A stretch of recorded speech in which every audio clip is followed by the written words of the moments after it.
तो दोस्तों, कहानी की शुरुआत हैनोका नाम के एक बहुत ही साधारण से लड़के से हुई, जिसे स्कूल में कोई भी खास भाव नहीं देता था। और वही दूसरी तरफ क्लास में उसके बगल वाले बेंच पर बैठने वाली अयाका सिर्फ स्कूल की प्रिंसिपल की बेटी ही नहीं, बल्कि पूरे स्कूल की सबसे फेमस लड़की भी थी। एक दिन हैनोका की रेजर नीचे गिरने पर अयाका ने उसे हैनोका के लिए उठाया, जिसका मतलब था कि अब हैनोका बाकी बच्चों के सीधा निशाने पर था। और हुआ भी कुछ ऐसा ही। क्लास खत्म होने के बाद अयाका के फैन क्लब के कुछ बच्चों ने हैनोका को क्लास से बाहर बुलाकर बहुत पीटा और उसे अयाका से दूर रहने को कहा। उन बच्चों से मार खाने के बाद हैनोका अपनी डे ड्यूटी पूरी करने के लिए टीचर्स को पेपर देने जा ही रहा था कि तभी एक लड़की ने रास्ते में उससे वो पेपर ले लिए। ऐसा उस लड़की ने हैनोका की भलाई करने के लिए नहीं करा था। असल में वो उसे अयाका से दूर रखना चाहती थी, क्योंकि अयाका भी उस दिन डे ड्यूटी पर थी। अपना पूरा दिन अयाका की जिंदगी का एक छोटा सा हिस्सा बनने के बाद हैनोका अपने घर की तरफ बढ़ ही रहा था कि तभी उसकी नजर एक अजीब से दिखने वाले रैबिट टॉय पर पड़ी, जो डस्टबिन में पड़ा हुआ था। उसे उठाने पर हैनोका ने देखा कि उसके पेट पर एक कागज चिपका हुआ था, जिस पर लिखा था कि आज मौसम बिल्कुल साफ रहेगा,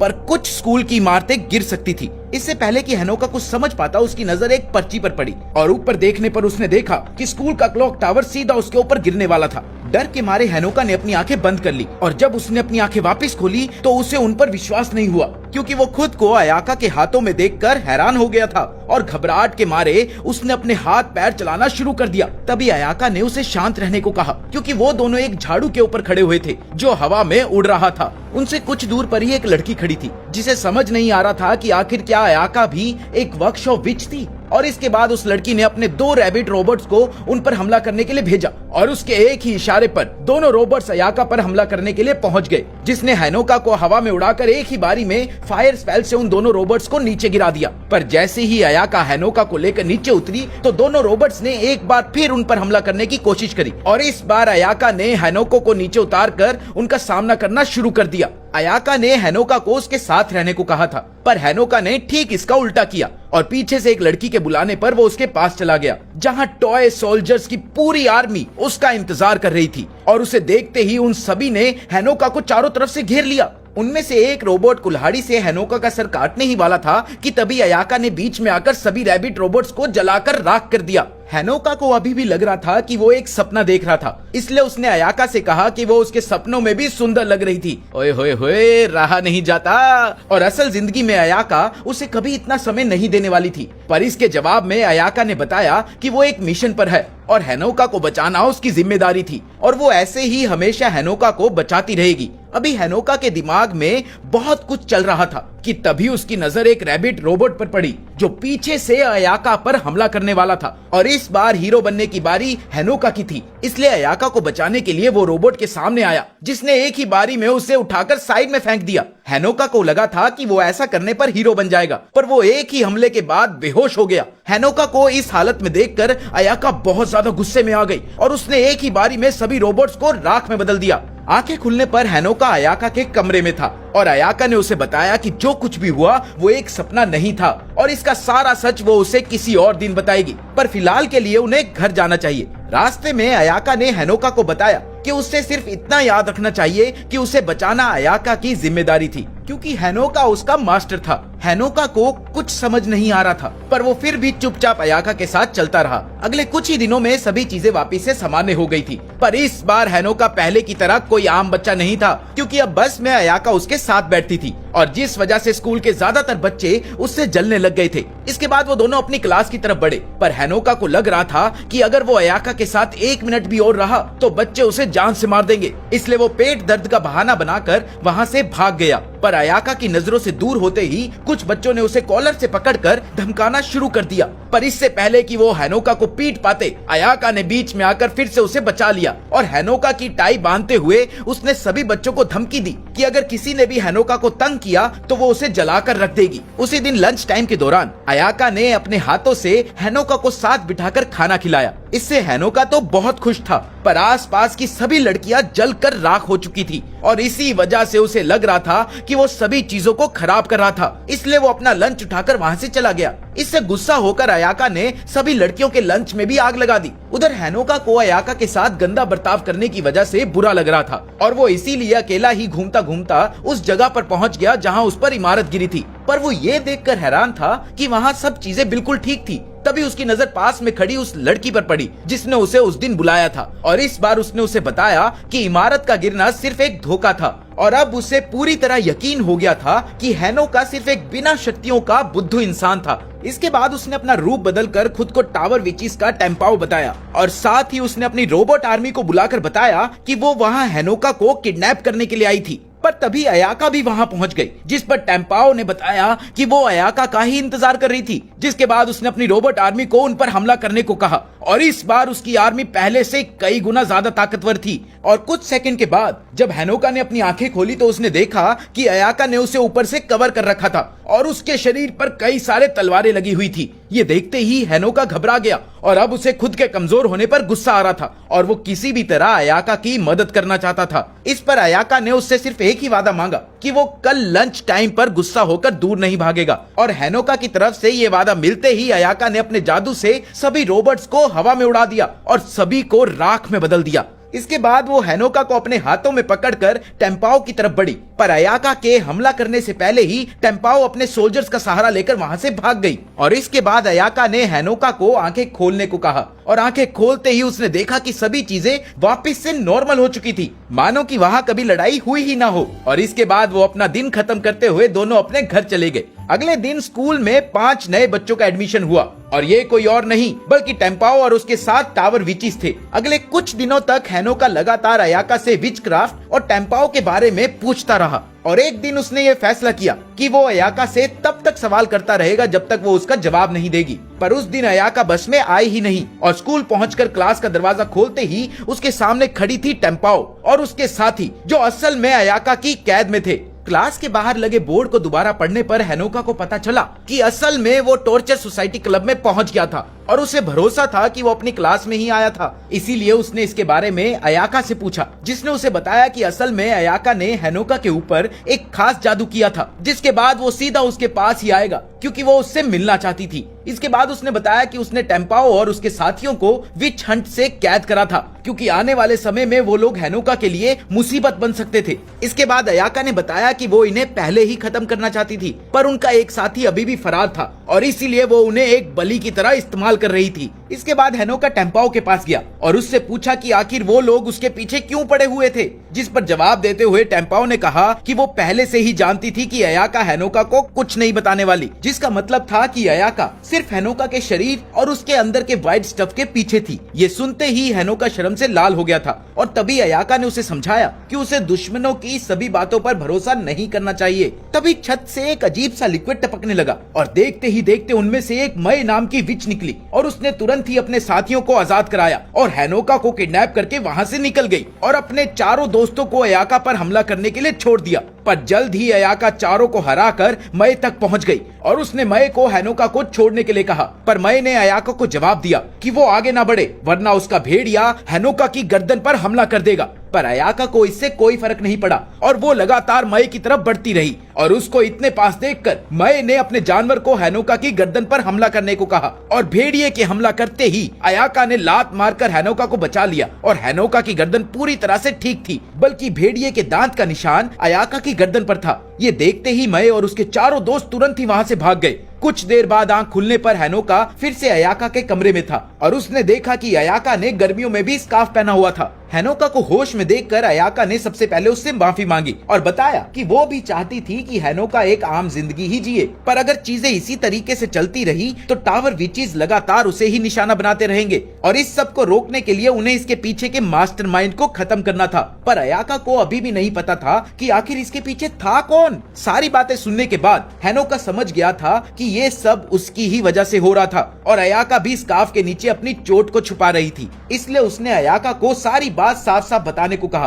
क्योंकि वो नहीं चाहता था कि अब अयाका अकेली लड़ाई करे। उधर एक रेस्टोरेंट में स्कूल की प्रिंसिपल और अयाका की मम्मी कैजन अपनी बहुत पुरानी दुश्मन कॉर्ना से मिलने के लिए पहुंची। वो दोनों एक दूसरे से 130 साल बाद मिल रहे थे, कोरना ने कैजन को बताया कि उसके स्कूल के बच्चे कोरना के लोगों से लड़ाई कर रहे थे और अब वो भी इसमें अच्छे से हिस्सा लेना चाहती थी। कुछ दिनों के बाद अयाका ने हेनोका को फोन करके मिलने के लिए बुलाया। उधर हेनोका को लग रहा था कि वो लोग किसी डेट पर जा रहे थे, पर असल में अयाका ने हेनोका को सभी सवालों के जवाब देने के लिए उसे बुलाया था। हेनोका से मिलकर अयाका ने उसे बताया कि वो दोनों स्कूल जाने वाले थे, पर रास्ते में उन्हें एक फूड शॉप पर भी रुकना था। रास्ते में अयाका ने समझाते हुए हेनोका को बताया कि इस दुनिया में दो तरह की विचीज होती है, एक का नाम होता था वर्कशॉप विचीज और दूसरी का नाम होता था टावर विचीज। वर्कशॉप विचीज लोगों की भलाई का काम करती थी और इंसानी बस्तियों के आसपास वर्कशॉप्स बनाती थी और इनका काम था ये देखना कि जादू का इस्तेमाल किसी गलत काम में न हो। और वहीं दूसरी तरफ टावर विचीज जो सिर्फ अपने लिए सोचती थी और अपने जादू का इस्तेमाल अपने फायदे के लिए करती थी।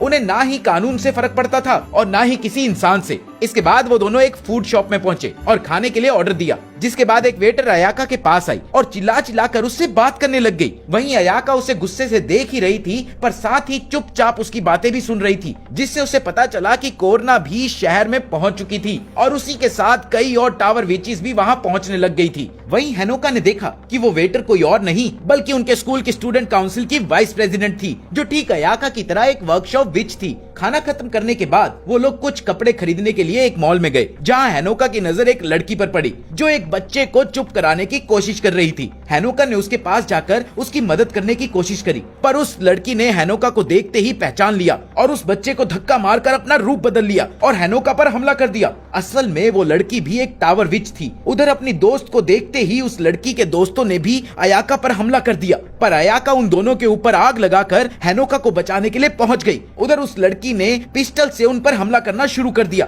पर अयाका ने अपने विच शॉल से सभी गोलियों को रोक दिया। इसके बाद ठीक उस लड़की की ही तरह अयाका ने भी अपने हाथ से एक गोली चलाई, जिसके बाद वो पूरा एरिया आग से भर गया और अयाका उस बच्चे और हेनोका को उठाकर वहां से निकल गई। वहीं दूसरी तरफ वो लड़की और उसके दोस्त भी वहां से भाग गए। मॉल में अपना काम खत्म करने के बाद वो लोग स्कूल की तरफ बढ़े, जहां रास्ते में हेनोका ने फिर से अयाका से माफी मांगी, क्योंकि उसकी वजह से अयाका को बार बार लड़ाई करनी पड़ रही थी। पर इसके जवाब में अयाका ने उसे बताया कि ये उसकी जिम्मेदारी थी और वो बस इतना चाहती थी कि हेनोका अब से अपने पर ज्यादा ध्यान दे।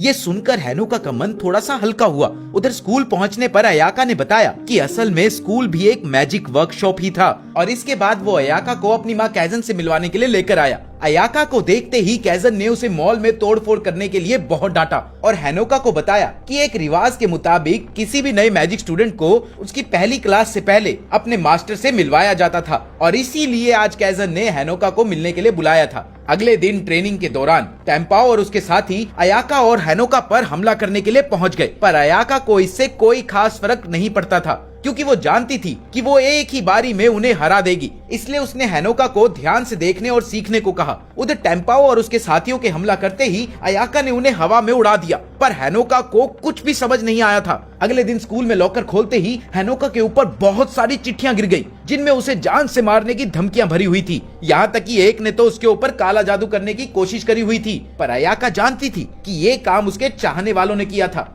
इसलिए उसने हेनोका को बेफिक्र रहने को कहा, पर हेनोका स्कूल में अपने लिए बढ़ती हुई नफरत को महसूस कर सकता था, क्योंकि वो पूरा दिन अयाका के साथ ही रहता था। एक दिन घर वापस जाते वक्त उनकी पूरी बस खाली थी और तभी अयाका की नजर एक जादुई फिश पर पड़ी। उसने देखा कि बस में लगे बोर्ड पर अगले स्टेशन की जगह डेड एंड लिखा हुआ था। ये सब देखते ही अयाका चौकन्ना हो गई और तभी उसकी नजर बैक सीट पर बैठी कोरना पर पड़ी। बस पूरी तरह से खाली थी, यहाँ तक कि बस का ड्राइवर भी गायब था। जैसे ही कोरना खड़ी होकर अयाका की तरफ बढ़ी तो अयाका ने उसे रोकने के लिए फायर स्पेल का इस्तेमाल करने की कोशिश करी, पर कोरना ने अपने डिक्टेटर मैजिक से उसे भी रोक दिया। इसके बाद कोरना ने अयाका पर एक स्पेल का इस्तेमाल किया, पर अयाका के ऊपर एक भी निशान नहीं आया। उधर हेनोका को अयाका की ताकत का बिल्कुल भी अंदाजा नहीं था, इसलिए वो अयाका को बचाने के लिए उसके सामने आ गया। जिसके बाद कोरना ने उसका मजाक उड़ाते हुए उसे बताया कि कोई कितनी भी बार अयाका को मारने की कोशिश कर ले, उसे कोई नुकसान नहीं पहुंचा सकता। अपनी बात खत्म करके वो हेनोका की तरफ बढ़ी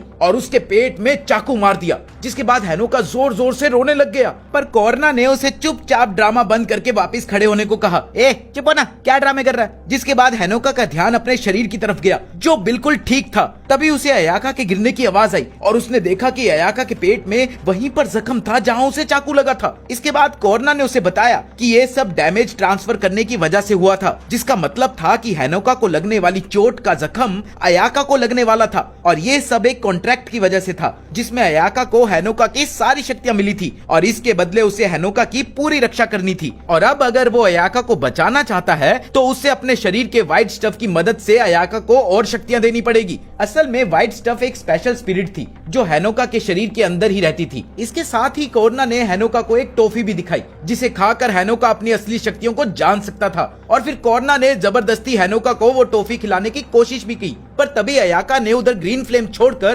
कोर्ना को पीछे ढकेल दिया। जिसके बाद उसने हेनोका से थोड़ी सी शक्ति लेकर कोर्ना को आराम से हरा दिया, पर इससे पहले वो कोर्ना को खत्म कर पाती, कोर्ना उन दोनों को वहीं पर छोड़कर निकल गई। उधर हेनोका ने देखा कि अयाका के जख्म तो ठीक हो गए थे पर वो होश में नहीं थी, इसलिए वो उसे लेकर हॉस्पिटल पहुंच गया जहां नर्स ने उसे बताया कि वो बिल्कुल ठीक थी और थोड़ी ही देर में उसे होश भी आ जाएगा। घर पहुंचने पर हेनोका की नजर जेब में रखी एक टॉफी पर पड़ी और जिसे देखते ही वो समझ गया था कि ये टॉफी वही थी जो कोर्ना ने उसे दी थी और उसने उस टॉफी को अयाका से छुपा कर रखने का फैसला किया और उसके बाद उसने इस टॉफी को अपने कमरे में ही छुपा दिया। हेनोका के दिमाग में अभी भी कोर्ना की कॉन्ट्रैक्ट वाली बात चल रही थी जिसका मतलब था कि हेनोका अयाका को स्कूल के पहले से जानता था। अगले दिन अयाका ने ट्रेनिंग के लिए पूरा हॉल बुक कर लिया था और साथ ही आज उसने हेनोका को उसका खुद का विच शॉल भी दिया और उसकी खूबियां भी बताना शुरू किया। सबसे पहले उसने हेनोका को लंबी छलांग लगाने को बोला और ऐसा करते ही वो छत पर पहुंच गया और साथ ही उसे बहुत हल्का महसूस हो रहा था। वापिस नीचे आते वक्त अयाका ने उसे पकड़ लिया, जिसके बाद अयाका ने हेनोका को उसे भी बिल्कुल सेम तरीके से उठाने को कहा और अयाका को ऐसे उठाने पर हेनोका को समझ नहीं आ रहा था कि वो इतनी हल्की कैसे हो सकती है। जिस पर अयाका ने उसे बताया कि विच शॉल पहनते ही उनके शरीर का वजन एकदम कम हो जाता है ताकि वो ज्यादा आसानी से सारी चीजें कर सके। इसके बाद अयाका ने अपना एक हाथ आगे किया और उसे घुमाते ही उसके हाथ में झाड़ू आ गया, जिस पर उसने बताया कि ये झाड़ू उनकी शॉल के अंदर ही छुपा रहता है और एक ही इशारे में उनके हाथ में आ जाता है। हेनोका की बारी में वो झाड़ू तो नहीं ला पाया पर एक छोटी सी चिड़िया उसके हाथ पर आकर बैठ गई, जिससे वो बहुत निराश हुआ। तभी अयाका का अलार्म बजा और एकदम से बहुत सारे बच्चे हॉल में आने लग गए, जिन्हें देखकर हेनोका बहुत घबराने लगा।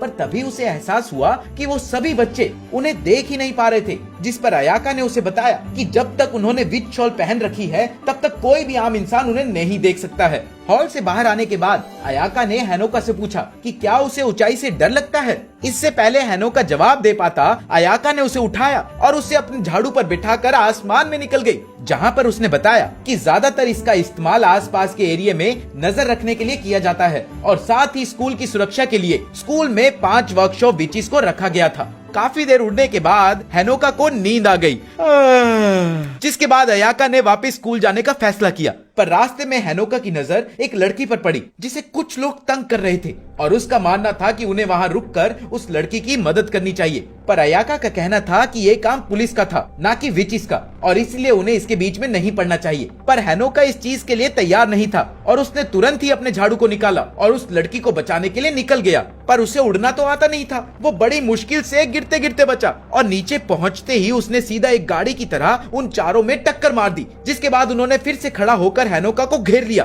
पर ठीक उसी समय अयाका भी वहां पहुंच गई और उसने उन चारों को अपने जादू से भस्म कर दिया। इसके बाद हेनोका के सवाल करने पर अयाका ने उन्हें बताया कि वो चारों कोई आम इंसान नहीं थे बल्कि टावर विचिस थे, क्योंकि हेनोका के शॉल पहनने के बावजूद भी वो उसे देख पा रहे थे। और वहीं दूसरी तरफ असल में वो लड़की हेनोका की छोटी बहन कासुमी की दोस्त थी और विच ना होने की वजह से उसे कुछ भी दिखाई नहीं दिया। उधर रोदनबर्ग शहर में मेडुसा नाम की एक टावर विच को बहुत ही ज्यादा सुरक्षा में कैद किया गया था, पर वो फिर भी किसी तरह उसे तोड़कर वहां से भाग गई और भागने के तुरंत बाद उसने सबसे पहले जाकर टेम्पाओ और उसके साथियों से मिलने का फैसला किया। पर उधर मेडुसा के कांटेक्ट करने से पहले ही टेम्पाओ और उसके साथी हेनोका को पकड़ने और अयाका को हराने की प्लानिंग कर रहे थे। पर उनके सामने ये सबसे बड़ी मुश्किल थी कि वो अयाका को आमने सामने लड़कर हरा नहीं सकते थे और वहीं दूसरी तरफ हेनोका कभी भी अकेला नहीं होता था। इसलिए रेन ने उन्हें एक आइडिया दिया कि उन्हें अयाका पर हमला करना बिल्कुल रोक देना चाहिए और उन्हें एक ऐसे मौके का इंतजार करना चाहिए जब हेनोका अकेला हो। सभी लोग इस प्लान से सहमत थे और तभी कोर्ना भी वहां पहुंच गई और उसने भी इस प्लान का हिस्सा बनने की इच्छा जताई। अगले दिन सुबह उठकर जब हैनोका नीचे गया तो उसकी बहन कासुमी ने उसके बाल सेट करते वक्त उससे पिछले हफ्ते आए लड़की के फोन के बारे में पूछा। हैनोका कुछ भी नहीं बताना चाहता था, इसलिए उसने झूठ बोलकर बात को टाल दिया। पर कासुमी भी सेम स्कूल में पढ़ती थी और उसे पहले से ही अयाका और हैनोका के बारे में थोड़ा बहुत तो पता ही था, और इसीलिए उसने हैनोका के बालों को ड्रायर से जलाने की धमकी देते हुए उसके और अयाका के रिश्ते के बारे में पूछा। पर तभी उनकी मम्मी ने उन्हें खाने के लिए बुला लिया। उधर बस स्टॉप पर अयाका हैनोका का इंतजार कर ही रही थी कि तभी टेम्पाओ के 3 साथियों ने उसे घेर लिया। इधर खाना खाते खाते हैनोका को याद आया कि उसे आज अयाका से प्रैक्टिस के लिए जल्दी मिलना था और वो तुरंत ही बस स्टॉप की तरफ भागा। पर रास्ते में टेम्पाओ ने अपने रोबोट्स के साथ उसके लिए जाल बिछा रखा था और हैनोका के वहां पहुंचते ही वो टेम्पाओ के सामने गिर गया, जिसने उसे बताया कि अभी उसके बाकी साथी अयाका को पीट रहे होंगे क्योंकि उन्हें अयाका की कमजोरी के बारे में पता चल गया था। असल में कॉर्ना ने उन्हें बता दिया था कि अगर वो हैनोका को अयाका से अलग कर देंगे तो अयाका की शक्तियां कम हो जाएगी। उसी वक्त टेम्पाओ के 2 रोबोट्स एक बड़ी सी लात के वहां आते ही आसमान में उड़ गए। टेम्पाओ को समझ नहीं आ रहा था कि आखिर ये चल क्या रहा था। तभी उसने ऊपर देखा कि एक बहुत बड़ा बियर टॉय उसके रोबोट्स के साथ खेल रहा था। असल में ये सब कासुमी कर रही थी और वो भी एक वर्कशॉप विच ही थी। ये सब देखकर टेम्पाओ को बहुत गुस्सा आया क्योंकि कासुमी ने आखिरी मिनट में उनका पूरा प्लान खराब कर दिया था। और अब कासुमी से लड़ने के लिए टेम्पाओ ने भी अपने बड़े रैबिट टॉय को बुलाया और जिसके बाद उनमें लड़ाई शुरू हो गई, जिसमें दोनों ने ही एक दूसरे को बराबर की टक्कर दी। पर अंत में बियर ने रैबिट को हरा दिया। पर तभी पीछे से रेन अपने डायनासोर को लेकर टेम्पाओ की मदद के लिए पहुंच गई और अब टेम्पाओ और रेन ने उसे दोनों तरफ से घेर लिया था। पर तभी कासुमी ने अपने स्पेशल पावर से अपने बियर को इतना बड़ा बना लिया था कि वो दोनों उसके सामने कुछ भी नहीं थे, जिसके बाद कासुमी ने दोनों को ही अपने पैर के नीचे कुचल दिया। इसके बाद कासुमी बियर से नीचे उतरकर हैनोका के पास पहुंची, जो नीचे बैठकर ये सब देख रहा था। हैनोका ने कासुमी से इस सब के बारे में सवाल किया तो कासुमी ने उसे बताया कि अयाका के आने से पहले वो ही हैनोका को सभी टावर विची से बचा रही थी। इधर अयाका का नाम सुनते ही हैनोका को याद आया कि उन्हें अयाका को बचाना पड़ेगा, जिस पर कासुमी ने उन्हें याद दिलाया कि अयाका को उनकी कोई जरूरत नहीं है और उसने ऊपर इशारा करके दिखाया कि अयाका पहले से ही उसके पास पहुंच गई थी। अयाका के नीचे आते ही हैनोका उसका शुक्रिया अदा करने लग गया, जिससे कासुमी को बहुत गुस्सा आया क्योंकि उसके मुताबिक हैनोका को उससे थैंक यू बोलना चाहिए था। साथ ही उसने बताया कि घर और छुट्टियों पर हैनोका की रखवाली की जिम्मेदारी कासुमी की थी और वहीं स्कूल और बस में ये जिम्मेदारी अयाका की थी। ये सब सुनते ही हैनोका समझ गया था कि सुबह कासुमी सब कुछ जानने के बाद भी उसे तंग कर रही थी, जिस पर कासुमी ने जवाब दिया कि ये सब तो वो उसकी छोटी बहन होने की वजह से कर रही थी। तभी कासुमी ने अयाका को याद दिलाया कि प्रिंसिपल के मुताबिक शहर में 30 टावर विचीज मौजूद थी, पर अभी तक उन्होंने कोई हमला नहीं किया था, जिसका मतलब था कि वो लोग कुछ बड़ा प्लान कर रहे थे। उधर टीवी ऑन करने पर कैजन को कासुमी और टेम्पाओ की लड़ाई की वजह से हुई तबाही के बारे में पता चला, जिसके बाद वो इस सोच में पड़ गई कि उन्हें इसकी वजह से कितने कर्जे में जाना पड़ेगा। उधर अयाका का मानना था कि उसे हैनोका को 24 घंटे अपने साथ ही रखना चाहिए, इसलिए वो अब हैनोका के साथ मूव इन करना चाहती थी। दूसरी तरफ कॉर्ना कुछ बड़ा प्लान कर रही थी, जिसके लिए उसने अपने क्रोको बॉय को सभी टावर विचीज को पकड़कर उसके बेस पर लाने को कहा था। उसी वक्त कैजन को फोन पर मेडुसा के भागने की खबर के बारे में पता लगा। अगले दिन अयाका हैनोका को अपने साथ रखने के लिए उसके घर पर परमिशन मांगने के लिए पहुंची और हैरानी की बात ये थी कि हैनोका की मम्मी एक ही बारी में इसके लिए मान भी गई और साथ ही उन्होंने अपने बचपन की एक कहानी भी सुनाई। असल में स्कूल टाइम पर हैनोका की मम्मी की एक दोस्त बनी थी, जो कोई और नहीं बल्कि अयाका की मम्मी कैजन ही थी। धीरे धीरे वो दोनों एक दूसरे के काफी करीब आ गए थे और दोनों एक दूसरे के साथ शादी करना चाहते थे, पर उस जमाने में ये सब नहीं चलता था, इसलिए उन्हें अलग अलग आदमियों से ही शादी करनी पड़ी और उन्होंने एक दूसरे से ये वादा किया था कि वो दोनों अपने बच्चों की शादी आपस में ही कराएंगे, जिसका मतलब था कि उनके पैदा होने से पहले ही उन दोनों की सगाई हो चुकी थी। ये सब सुनते ही कासुमी गुस्से से पागल हो गई क्योंकि वो हैनोका के बिना नहीं रहना चाहती थी, जिस पर उनकी मम्मी ने उन्हें समझाने की बहुत कोशिश करी, पर वो फिर भी नहीं मान रही थी। तो इसीलिए जब तक हैनोका अपना बैग पैक करके घर से निकल नहीं गया, तब तक कासुमी को उसकी मम्मी ने पकड़ कर रखा। रास्ते में अयाका ने हैनोका से पूछा कि कहीं उसे उसके साथ अकेले रहने में कोई दिक्कत तो नहीं, जिस पर हैनोका ने जवाब दिया कि दुनिया के किसी भी लड़के को उसके साथ रहने में परेशानी हो ही नहीं सकती। और साथ ही उसने बताया कि उसे ऐसा महसूस हो रहा था कि मानो ये सब उसके साथ पहले भी हो चुका हो, जिस पर अयाका ने जवाब दिया कि उसे भी ऐसा ही लग रहा था कि ये सब पहले भी कई बार हो चुका है, पर वो जितना मर्जी याद करने की कोशिश कर ले उसे कुछ भी अच्छे से याद नहीं आ रहा था। पर उनमें एक फर्क था कि अयाका को उसका मिशन अच्छे से याद था। इसके बाद लेने के लिए उन्हें एक गाड़ी आई जिसमें बैठकर हैनोका को पहली बार एहसास हुआ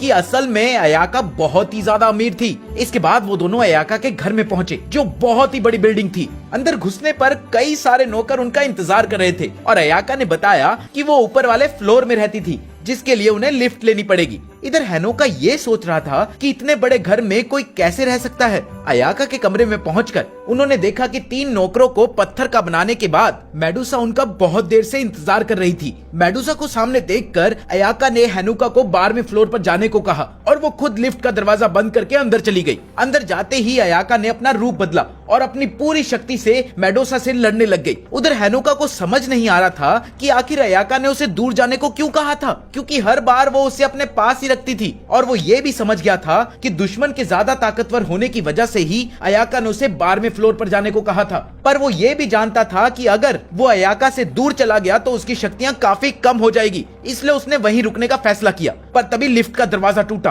और अयाका उसके सामने जमीन पर गिरी हुई थी और उसने हैनोका को अपना झाड़ू निकालकर वहां से भागने को कहा। पर मेडुसा के दिमाग में कुछ और ही चल रहा था और उसने अयाका को पत्थर का बनाना शुरू कर दिया, जिस पर हैनोका ने उससे बात करके रोकने की कोशिश तो करी पर मेडुसा ने उसकी एक न सुनी। और तभी हैनोका को याद आया कि उसके पास भी कोरना की दी हुई टॉफी पड़ी हुई थी और अब अयाका को बचाने के लिए उसने टॉफी का इस्तेमाल करने का फैसला किया। हैनोका की टॉफी खाते ही एवर मिलन नाम की एक प्रिंसेस उसके सामने आ गई। मेडुसा ने एवर मिलन पर हमला करने की कोशिश तो करी पर एवर मिलन ने उसे एक ही झटके में बिल्डिंग के साथ ही उड़ा दिया। उधर दूर से कैजन अपना काम खत्म करने के बाद खिड़की के बाहर देख ही रही थी कि तभी उसने अपनी आंखों के सामने अपने इतने महंगे घर को तबाह होते हुए देखा। उसे लग रहा था कि ये सब मेडुसा की वजह से हुआ था और इसीलिए उसने अपने असिस्टेंट को शहर की सभी विचेस को बुलाकर मेडुसा को पकड़ने का ऑर्डर दिया। उधर एवर मिलन ने हैनोका को बताया कि अयाका को वापस ठीक करने के लिए उसे अयाका को किस करना पड़ेगा और वो इतना बताकर वहां से चली गई। एवर मिलन के वहां से जाते ही मेडुसा अपने स्टूडेंट्स के साथ फिर से वहां पहुंच गई और मेडुसा को सामने देखकर हैनोका ने तुरंत ही अयाका को किस करके ठीक किया और चुपचाप उसके साथ चिपक गया। अयाका ने मेडुसा के स्टूडेंट्स को एक ही बारी में हरा दिया, जिसके बाद उसका पूरा ध्यान मेडुसा के ऊपर था, जिसने एक बार फिर से अयाका को पत्थर बनाने की कोशिश करी। पर इस बार अयाका हार नहीं मानने वाली थी। उधर हैनोका बहुत ज्यादा थक गया था और इसलिए वो लड़ाई के बीच में ही अयाका की गोद में सो गया। आंख खुलने पर हैनोका स्कूल के नर्स रूम में था और अयाका को अपने सामने देखकर उसे लगा कि वो कोई सपना देख रहा था, जिस पर अयाका ने उसे बताया कि ये कोई सपना नहीं था और पर्दा हटाकर उसने दिखाया कि मेडुसा और उसके सभी स्टूडेंट्स बगल वाले बिस्तर पर ही आराम कर रहे थे। लेकिन अयाका के मुताबिक अब वो लोग उन पर कभी हमला नहीं करने वाले थे। और इसके बाद अयाका ने हिसाब बराबर करने के लिए हैनोका को किस किया। इसके बाद वो दोनों वापस से हैनोका के घर गए, क्योंकि अब अयाका के पास रहने के लिए घर ही नहीं था। उधर कैजन ने सभी विचेस को बुलाया था, इसलिए कासुमी भी रात को बाहर ही रहने वाली थी। और अगले दिन जब वो पूरी रात मेडुसा को ढूंढने के बाद घर पहुंची तो वो सीधा हैनोका को मिलने के लिए उसके कमरे में गई, जहां उसने हैनोका और अयाका को एक दूसरे के काफी करीब देखा, जिसके बाद उसे बहुत गुस्सा आया और उसके बाद उसने अयाका से बदतमीजी से बात करना शुरू कर दिया। ये सुनते ही उनकी मम्मी को चक्कर आने लग गए और वो वहीं पर बेहोश हो गई, जिस पर हैनोका ने गुस्से से कासुमी को शांत कराया और सबसे पहले स्कूल के लिए निकल गया। उधर स्कूल में स्टूडेंट काउंसिल की एक मीटिंग चल रही थी, जहां प्रेसिडेंट सभी मेंबर्स पर गुस्सा करते हुए उन्हें याद दिला रही थी कि पिछले 2 हफ्तों से हैनोका अयाका के कुछ ज्यादा ही करीब आ गया था और अभी भी किसी ने इसे रोकने के लिए कुछ भी नहीं किया था। तभी वाइस प्रेसिडेंट ने उसे अयाका की दी हुई धमकी के बारे में याद दिलाया, जिसके बाद प्रेसिडेंट सीधा स्टूडेंट काउंसिल के एडवाइजर और उनके साइंस टीचर कोचिरा की तरफ मुड़ी और उसे इस मामले में कुछ करने को कहा और अगर वो ऐसा नहीं करता तो स्टूडेंट काउंसिल उसे उसकी पोस्ट से निकालने वाली थी। उस दिन कोचिरा सीधा अयाका और हैनोका के पास पहुंचा और उन्हें साइंस लैब में बुलाया, जहां उसने सीधा सीधा हैनोका को निशाना बनाते हुए कहा कि अब हैनोका उसे काफी परेशान कर रहा था और स्कूल के दूसरे साल में आने की वजह से वो अयाका को ठीक से जानता भी नहीं था। इसके बाद उसने स्कूल के प्रिंस और प्रिंसेस के चुनाव का पूरा प्रोसेस उसे समझाया, जिसमें कई सारी क्वालिटीज को देखने के बाद वोटिंग की जाती थी और ये स्टूडेंट एक तरह से स्कूल का चेहरा बनता था और अगर इस स्टूडेंट के बारे में कोई भी बातें बनाने लगता था तो इसका सीधा असर स्कूल पर पड़ता और अयाका के मामले में भी यही सब हो रहा था। इसके बाद हैनोका ने अयाका की तरफ से बोलना तो चाहा, पर कोचिरा को उसकी सफाई से कोई फर्क नहीं पड़ता था, जिसके बाद अयाका ने उसे बताया कि ये प्रथा तब से चलती आ रही थी जब स्वर्ग की एक प्रिंसेस इंसानों के साथ पढ़ाई करने के लिए धरती पर आई थी, जिस वजह से उसे प्रिंसेस का दर्जा दिया गया था। कोचीरा ने भी इसमें हामी भरते हुए बताया कि स्कूल के प्रिंसिपल के बाद प्रिंस या प्रिंसेस का ओहदा ही सबसे बड़ा होता था और अयाका पहले से ही प्रिंसिपल की बेटी थी, तो इस वजह से उसके पास पहले से ही दो सबसे बड़ी पावर्स थी। तभी अयाका ने उन्हें बताया कि उसके पास इस समस्या से निकलने के लिए एक काफी अच्छा प्लान था और ये सुनते ही कोचीरा काफी शांत हो गया। इसके बाद वो हैनोका और खुद को एक अलग ही डायमेंशन में ले गए, जहाँ उसने कॉर्ना द्वारा दी गई टॉफी जैसी एक और टॉफी हैनोका को दिखाई और बताया कि ये वाली टॉफी पिछली टॉफी से थोड़ी हल्की थी। उधर हैनोका को समझ नहीं आ रहा था कि आखिर कोचीरा को उस टॉफी के बारे में कैसे पता चला, जिस पर कोचीरा ने उसे बताया कि वो लोग आज यहाँ आए ही इसलिए थे क्योंकि हैनोका ने उस टॉफी को खाकर अपनी 5 में से एक सील तोड़ी थी और इसके बारे में पता चलते ही जल्द ही प्रिंसिपल भी हैनोका की दुश्मन बनने वाली थी, क्योंकि वर्कशॉप हेडक्वार्टर्स ने हैनोका की जिम्मेदारी कैजन को इसलिए दी थी क्योंकि वो खुद एक बहुत ही ताकतवर विच थी और वो आजाद सिर्फ इस शर्त पर घूम सकता था कि वो